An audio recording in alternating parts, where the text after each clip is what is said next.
What's up, YouTube? It's Mr. Ferguson back once again here in Central North Carolina. Hope you're having a fantastic day. Welcome to Friday. Today we're jumping into the topic of fungus and fungicide. So thank you so much for tuning in. We've been looking good here in my lawn as our last updates. We're steadily in this upper 70s to 80s temperature wise here in Central NC, which I know is probably a lot different than a lot of you out there in the northern states who just recently have gotten over the snow and gotten over some of the colder temps, and you're now starting to mow. Some of you telling me you're finally starting to mow for the first time. You're just starting your spring journey, where we've been into it here in Central North Carolina for a good while. But thank you for tuning in. Again, if you enjoy the video, give it a thumbs up, help it to get out to other people. We love to hear your comments below as well. And as I periodically like to say, especially on videos like what we're going to talk about today, I am not an expert. I am not a professional. I do not work in the lawn care industry whatsoever. I am just a hobbyist, a YouTuber, a passionate person that loves tall fescue in Central North Carolina and tries to have a great looking lawn. My methods may not be your methods. What I say and what I do here in my lawn may not necessarily be exactly what you should do in your lawn. So you want to obviously take what is said on YouTube with a grain of salt and do your own homework about it, and find out for yourself what is right for you and your situation. But I am just a DIY person with a regular day job here in Central North Carolina. So I like to throw that out there, because if you say, well, Mr. Ferguson said this, like quoting me like the Bible, well, I make mistakes. I say things that are wrong. Sometimes the sources that I go to are not always correct either, and mistakes can be made. So keep that in mind. But we're talking about something that I have a little bit of experience with that helps, that I think to encourage you that, hey, what I am telling you, I've experienced using these products, and we're talking about fungicides. So the last video that I did on Wednesday, if you didn't see it, you can go check it out. I showed back here in the middle sections of my lawn. I think we had a spot somewhere over here, and I know right back here where I walk from my shed, I actually can see it right here, guys, from it's right in the middle of the lawn. And then I saw another one by chance over here. I can see that one as well. They're pretty spaced apart, and we did a left to right mow. Now remember, when we're talking about fungus, and I'm not reading from anything just yet, I am going to pull up AI to give us some actual factual information about fungicides. We're not getting rates, we're not getting anything like that. But remember that I'm carrying my Honda mower up to the project lawn, and if you're doing the same, guess what? You can pick up fungus from different lawns, and it can stick to your blades, it can stick to your mower.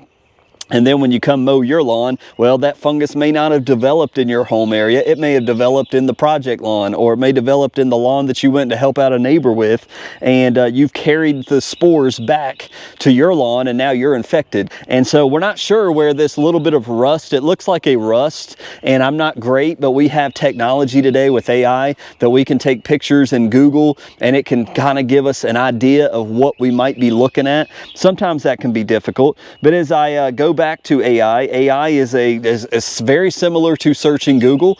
And again, I am not an expert, but I did talk to AI, or I did ask questions to 3 questions to AI about tall fescue and fungicides. And I'm going to give that to you, and I'll probably just put that here on the screen when we get to that. What I like to use here, obviously I told you guys my story, my quick story that I want to be brief on, is that I am like my dad. I'm just like my dad. When I got into lawn care, I bought the lawn care book from Alan Hain, and I said to myself, okay, how do I get good grass? I followed his steps. It absolutely worked. I grew some tall fescue here in North Carolina. I watered it. I did some of the optional biostimulants. Did the FERT when the soil temps, what he said. And come springtime, I'm like, I did it. This is awesome. It's looking great. And it was far from perfect. Believe me, far from perfect. And if I've got some early pictures, I keep those on my phone to show people, you know, I still had gaps. It still wasn't filled in everywhere. It was a work in progress, but it was when you killed off your entire back lawn and now you have beautiful green grass in like 3 weeks, it was incredible. And so when spring rolls around, I'm like, okay, the book is now calling for fungicides and I need to buy all these extra products. And I said, I'm not doing the extra products, just like many of you. I don't need that. I don't want that. I'm good. My grass is green. Well, then I come home from work, I stand out right up by my driveway, and I mean, it's just like, as far as the eye can see, it's this tingy orange all over the tips of the blades. And I'm like, what the heck? And it's like, it's all over the place and it's orange. And it's the same thing pretty much that we're seeing over here, but it was much more widespread over here on this area of the grass. And this is an older blend of GCI, you know, turf type tall fescue. That's the first thing I put down was GCI, and I mean, it was all over the place. And I'm like, what is that? And you talking about your heart dropping, especially with somebody who's just now getting into lawn care. I don't know the ropes, and I'm like, what is the book going to tell me about this? And I was like, it's got to be something with fungus. It looks like, what is this stuff on my grass? And I mean, it was everywhere. I didn't know what to do. And so I learn about, I go through and I read my lawn care plan by Alan Hain, and that's why I encourage new people to get on a lawn care plan instead of just listening to YouTubers. And he talked about the spores. He talked about, you know, when it's super wet outside, when the soil temperatures are rising and it's humid, like that's the invitation for fungus to come, and tall fescue is susceptible. If you have a tall fescue lawn, you're likely going to be dealing with fungus. That's the negative side of tall fescue, right? And so this is where things can get a little more expensive than having warm season grass. So I quickly learned about propiconazole, ordered some on Amazon. I sprayed, and as some of you know, and some of you may not know, fungicides do not magically make fungus disappear and it just turns green again. No, it's not what happens. It's similar to how Velocity handles the Poa-triv. It stops the fungus from spreading. If you continue to mow fungus over and over and over with your mower, all you're doing is spreading it throughout your healthy grass, and it's going to continue to spread and spread and spread. There has to be something to stop the spread. So propiconazole is a fairly cheap product that when you apply it to your tall fescue, depending on what the disease is, the purpose of fungicides is to stop the growth, stop the spreading of the fungus, right? Stop it. Just stop it infecting other healthy plants in your lawn. That's the full purpose. So when we're doing fungicides, that's number one. So we're applying it to our lawn. Now, there's two different ways to apply it, right? There's a lot that you can get into this video, and we're rushing through it really fast, but I'm putting it down. Now I'm going to be reacting because I see fungus in my lawn. So when we're applying fungicides, we're trying to stop, you know, when we see it, it's like a post-emergent, right? When I see fungus in my lawn, and like I did back then, now we have to apply a little more of the product of the fungicide because now we're trying to cure it. We're trying to get it out of our lawn. So a little bit more has to be applied, and we're not going to get into rates today. That's a totally different topic, but that's what we're going to talk about fungicide. We're going to talk about propiconazole and azoxystrobin. So the purpose of the fungicide, number one, is to stop the spreading of it throughout your lawn. Then as you fertilize, you know, lightly fertilize in the summer and water your grass, and as showers come, your grass is naturally growing. That fungus is going to grow out, and you're going to continue to cut, and it's going to grow more, and you're going to continue to cut. So after 2 or 3 mows, that fungus should be cut off of the blades, and you're back to a healthy green grass blade. And that's the benefits of fungicide, and it works, and I've seen it. And my lawn is still here because if you don't do anything, sometimes fungus can run rampant in your lawn. It can, especially brown patch. Brown patch is notorious for tall fescue, and it's something you want to prevent, and it's something that if you see it, you want to jump on it. My dad, 20 minutes away, he stepped out of the car, and I said, what in the world? And he had brown patch all down the side of his driveway, and he's like, yeah, what is that? I said, that's brown patch, Dad. And using propiconazole, I am a witness, we used propiconazole, though it's not always recommended, if you will, for brown patch. He applied tons of propiconazole, and I saw it leave. Propiconazole resolved it with high amounts of it. It fixed his brown patch. So anyways, let's jump into it. So I wanted to get some factual information on fungicides, not just me giving my experiences, which I've seen, but I've heard it said, and I heard this from NC State, and I know that it's true, and from the NC State professors, that for tall fescue here in North Carolina, the best fungicides that we as DIYers can use is the combination of azoxystrobin and propiconazole.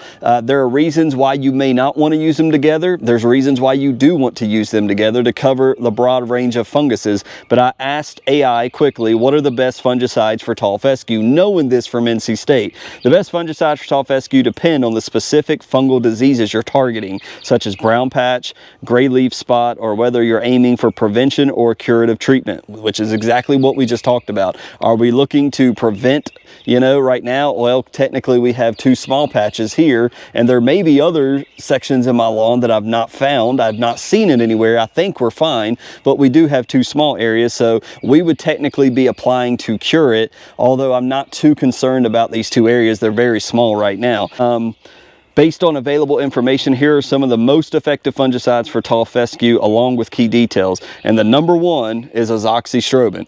And as you guys know, it's also called, there's other brands called Heritage G, and then there's Scott's Disease X. You can go to Lowe's and get Scott's Disease X, and it's the exact same thing as having a liquid bottle of azoxystrobin. It is in Scott's Disease X. And I think it covers 5,000 square feet or 2,500 square feet. So you would have to buy, and it's smaller bags, but you can find it at Home Depot and Lowe's. That is a source of azoxystrobin. If you don't have a sprayer and you're not able to physically spray your lawn, think about Scott's Disease X. It is best for broad spectrum control, particularly brown patch, dollar spot, and other diseases. The most common, I would say, disease probably here in North Carolina that I see is brown patch is the most common, and Scott's Disease X is your friend there with that azoxystrobin. So also for dollar spot application, and we're not going to get in all those. The cons, it says rotate with other fungicides after 2 applications to prevent resistance. So that is the cons of fungicides. You can't just pick one and use it every single month and think that it's going to work effectively. It's similar as I asked the Grass Factor when I was on their channel. I said, hey guys, I know that if I keep taking a Excedrin pill for headaches, and I get headaches every day, if I take an Excedrin the same amount every day, eventually my body gets used to that Excedrin, right? And so I have to switch to another type of product to have the effectiveness to stop the headache. It's the same with your fungicides, guys. If you're just buying 5 gallons of propiconazole and every month you're throwing it on there every month, well, your lawn is going to get used to the propiconazole. You need to switch it up. And unfortunately, you know, I would recommend, I know that Alan Hain is recommend using Oxy and Propy at the same time. Use both of these. I'm backing off that a little bit. Me personally, I like going propiconazole for 21 days, and then I'll turn around, and if I'm seeing something break out using propiconazole, well, the next month I'm going to use azoxystrobin, and I've ordered a gallon of that off Amazon. There's actually I'll put the links in the description below. There's actually decent, I think for a full gallon of azoxystrobin, it's $187 right now or something like that, which is fairly cheap if you know a gallon, and you're talking about using preventatively an ounce, 1.5 ounces for curative, possibly somewhere around there per 1,000. So that's not a bad deal actually when you're talking about using it the entire rest of the year and probably into next year as well. Propiconazole is a little bit cheaper, but anyways, moving on. Propiconazole best for brown patch suppression and other diseases like anthracnose. I don't know what that is. The cons, not effective for gray leaf spot. If you're having a gray leaf spot, if you're identifying a fungus of gray leaf spot, and that's obviously when you pull a blade and you see spots on that blade of grass, that's gray leaf spot more than likely.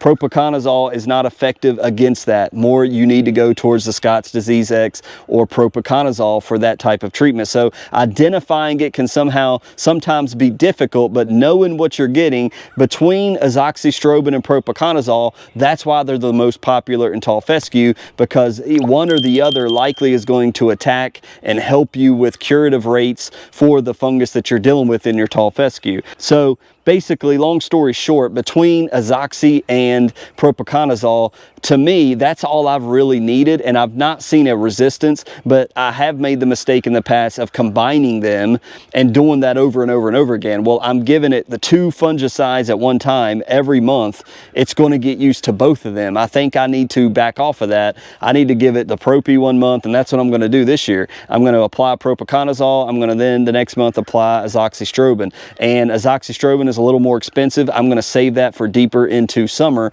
I'm going to start off with the propiconazole and maybe go 2 months with it, then do 2 months of azoxystrobin. And so my grass, and obviously if you're planting each and every fall, the existing grass may have built up a resistance, but your new grass it's new to it, so you're protecting that new grass. Sorry to be long-winded, but this is a huge topic when we're talking about fungus, fungicides, and then we haven't even gotten to rates and all that. The other thing that I'll just throw into the end of that is, you know, if you guys know GCI, Pete is big into the natural adjuvant. I don't have any graphics or any type of proof to show you that using the natural adjuvants help. The claim is that it opens up the plants when you apply natural adjuvant with fungicides, with fertilizers, that it gets into the plant, it opens up that plant to receive the product, and you're able to use the minimal amounts, the basically preventative amounts. If you're doing a curative rate to fix fungus in your lawn, when you put the natural adjuvant in, you're able to use the low rates to help save product, that it's just as effective because you're putting the natural adjuvant in. That's what comes from Pete. I don't know that for 100%. I've got natural adjuvant. You do have to balance the pH when you add all of that, and that's a whole different topic. But it's a big topic talking about fungus and fungicides. But I can tell you this, that if you have tall fescue, if you're maintaining tall fescue at your church, fungus is something you need to deal with, how you're going to deal with it. And so comment below, because obviously here on the DIY channels like this one, we're trying to figure out how can we best cope with dealing with funguses for the cheapest price too, right? I like buying the concentrate. I like throwing in the backpack sprayer and applying it. And if we jump the gun and get ahead of it, you can prevent stuff like what I'm seeing in my lawn right now. I'm a little late now seeing this. I'm likely this weekend, I'm going to go ahead and do my first application. I'm just going to make it a preventative application, and we'll see what happens with this if we need to spot spray a little more in the areas where I'm seeing fungus right now. So sorry to be a little long-winded in all of this, but fungus and fungicides is a big topic, and if you got questions, ask them below. Lawn care vets, you know, help them out, and I will try to answer as I can as well. But we want to keep our lawn looking green. We want to keep it growing. We want to keep it healthy and hydrated. We want to keep your grass not so wet. You want to keep it as dry as possible to remove the risk of fungus in your lawn. So God bless you guys. Hope you have a great Friday talking about fungus and fungicides today. So keep coming back next week. We'll likely continue on this topic of when I begin to apply it, and Monday maybe that will be the video. So God bless you. See you next time.